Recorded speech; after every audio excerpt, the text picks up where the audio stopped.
ನಮಸ್ಕಾರ. ಕಿರಣ್ ನ್ಯೂಸ್ಗೆ ಸ್ವಾಗತ. ಹಾರುಗೇರಿಯಲ್ಲಿ ಶ್ರೀ ಕ್ಷೇತ್ರ ಧರ್ಮಸ್ಥಳ ಗ್ರಾಮಾಭಿವೃದ್ಧಿ ಯೋಜನೆ ಬಿ.ಸಿ. ಟ್ರಸ್ಟ್ ರಿ ವತಿಯಿಂದ ಪರಮಪೂಜ್ಯ ಪದ್ಮವಿಭೂಷಣ್ ಡಾ. ಡಿ. ವೀರೇಂದ್ರ ಹೆಗ್ಗಡೆಯವರು ಹಾಗೂ ಮಾತೃಶ್ರೀ ಡಾ. ಹೇಮಾವತಿ ವಿ.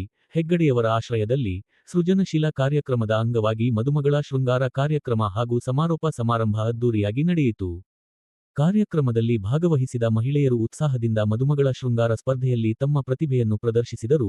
ವಿವಿಧ ವಿನ್ಯಾಸಗಳ ಶೃಂಗಾರ ಎಲ್ಲರ ಗಮನ ಸೆಳೆಯಿತು. ಬಳಿಕ ನಡೆದ ಸಮಾರೋಪ ಸಮಾರಂಭವು ಸಂಭ್ರಮ ಮತ್ತು ಸಡಗರದ ವಾತಾವರಣದಲ್ಲಿ ನೆರವೇರಿತು. ಈ ಸಂದರ್ಭದಲ್ಲಿ ಹಾರುಗೇರಿ ಪುರಸಭೆಯ ಉಪಾಧ್ಯಕ್ಷರಾದ ಶ್ರೀ ಬಸವರಾಜ ಅರಕೇರಿ, ಪುರಸಭೆ ಸದಸ್ಯರಾದ ಶ್ರೀ ಸಂತೋಷ ಶಿಂಗಾಡಿ ಸೇರಿದಂತೆ ಅನೇಕ ಗಣ್ಯರು, ಶ್ರೀ ಕ್ಷೇತ್ರ ಧರ್ಮಸ್ಥಳ ಗ್ರಾಮಾಭಿವೃದ್ಧಿ ಯೋಜನೆಯ ಪದಾಧಿಕಾರಿಗಳು ಹಾಗೂ ಸಾರ್ವಜನಿಕರು ಉಪಸ್ಥಿತರಿದ್ದು ಕಾರ್ಯಕ್ರಮಕ್ಕೆ ಶುಭ ಹಾರೈಸಿದರು. ಮಹಿಳೆಯರ ಸಬಲೀಕರಣ, ಆತ್ಮವಿಶ್ವಾಸ ಮತ್ತು ಸೃಜನಶೀಲತೆಗೆ ಉತ್ತೇಜನ ನೀಡುವ ಉದ್ದೇಶದಿಂದ ಆಯೋಜಿಸಲಾದ ಈ ಕಾರ್ಯಕ್ರಮ ಯಶಸ್ವಿಯಾಗಿ ನೆರವೇರಿತು. ವರದಿಗಾರರು ಕಿರಣ್ ಕಾಂಬಳೆ.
ಧರ್ಮಸ್ಥಳ ಗ್ರಾಮಾಭಿವೃದ್ಧಿ ಯೋಜನೆಯಲ್ಲಿ ಸುಮಾರು 60 ಕಾರ್ಯಕ್ರಮಗಳು ಬೇರೆ ರೀತಿಯಾದ ಕಾರ್ಯಕ್ರಮಗಳು ಅದರಲ್ಲಿ ನಮ್ಮ ಹೆಣ್ಣುಮಕ್ಕಳಿಗೆ ಸ್ವಸಹಾಯ ಸಂಘ ಅದರಲ್ಲಿ ಇದೆ. ಅದರಲ್ಲೂ ಹೆಚ್ಚಿ ಇದೊಂದು ವಿಶೇಷವಾದ ಕಾರ್ಯಕ್ರಮ ಸ್ವಸಹಾಯ ಸಂಘ ಕಾರ್ಯಕ್ರಮ. ಈ ಸ್ವಸಹಾಯ ಸಂಘ ಕಾರ್ಯಕ್ರಮ ಜ್ಞಾನ ವಿಕಾಸದ ಕಾರ್ಯಕ್ರಮದಲ್ಲಿ ಸೃಜನಶೀಲ ಕಾರ್ಯಕ್ರಮ, ಟೈಲರಿಂಗ್ ಕ್ಲಾಸ್, ಸೃಜನಶೀಲ ಕಾರ್ಯಕ್ರಮ ಬೇರೆ ರೀತಿಯಾದಲ್ಲಿ ಮಾಡಿರೋದು ನಮಗೆ ಗೊತ್ತಿಲ್ಲ. ಹೆಣ್ಣು ಮಕ್ಕಳು ಇವತ್ತು ಮದುವೆ ಕಾರ್ಯಕ್ರಮದಲ್ಲಿ ಇವತ್ತು ಚಿಕ್ಕ ಪುಟ್ಟ ಕಾರ್ಯಕ್ರಮ ಹೋಗಬೇಕಾದ್ರೂ ನಮಗೆ ಫೇಶಿಯಲ್ ಆಗಬೇಕು, ಆಮೇಲೆ ಕೂದಲು ಸ್ಟ್ರೈಟ್ ಆಗಬೇಕು, ಆಮೇಲೆ ತುಂಬ ನಮ್ಮ ಕಡೆಗಳಿದೆ ಅಲ್ಲವಾ? ಯಾರು ಕೂಡ ಈ ದಿನದಲ್ಲಿ ಇವತ್ತಿನ ಆಧುನಿಕ ಕುಟುಂಬದವರಿಗೆ ಬಳಸಲಿಕ್ಕೆ ಸಾಧ್ಯವಿಲ್ಲ.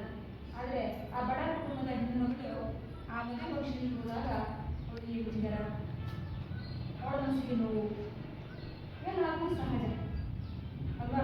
ಅವರಿಗೆ ಇಷ್ಟು ದುಡ್ಡು ದುಬಾರಿ ದುಡ್ಡನ್ನು ಬಳಸಿಕೊಂಡು ಅವರಿಗೆ ಆ ಮೇಕಪ್ ಮಾಡ್ಕೊಳ್ಳಲಿಕ್ಕೆ ಸಾಧ್ಯ. ಗೊತ್ತಿದೆ, ಒಂದು ಮೇಕಪ್ ಸೆಟ್ಗಳಿಗೆ ಇವತ್ತು ಒಂದು ಕ್ರೀಮ್ಗಳಿಗೆ 1,000 ಇಂಥ ಕ್ರೀಮ್ಗಳು ಇವತ್ತು ಲಕ್ಷಗಳು. ಅದು ಸಾಮಾನ್ಯ ಜನ ಹಾಕುವಂಥ ಕ್ರೀಮ್ಗಳೀಗ ನಾವುಗಳು ಸಾಮಾನ್ಯ ಹಾಕೋ ಕ್ರೀಮ್ಗಳಿಗೆ 300-400 ರೂಪಾಯಿ, 500 ರೂಪಾಯಿ ಸಾಮಾನ್ಯ ಕ್ರೀಮ್ ಅಲ್ವಾ? ಆ ಕ್ರೀಮ್ಗಳಿಗೆ ರೇಟ್ಗಳಿವೆ. ಅದೇ ಮೇಕಪ್ ಕ್ರೀಮ್ ಸಾಮಾನ್ಯ ಒಂದು ಮಕ್ಕಳಿಗೆ ಹೆಣ್ಮಕ್ಳಿಗೆ ಒಂದು ಕ್ರೀಮ್ ಹಾಕಿ ಆಗುವುದಿಲ್ಲ, ಸಾಧ್ಯ ಇಲ್ಲ. ಯಾಕಂದರೆ ಅದು ನಮಗೆ ಅಭ್ಯಾಸ ಆಗಿಬಿಟ್ಟಿದೆ. ಬಟ್ ಇವತ್ತಿನ ಬಿಸಿಲಿಗೆ ಅಷ್ಟೇ ಒಂದು ಸಾಡಿ ಕಾಲ ಬಿಸಿ ಮಾಡಿದೆ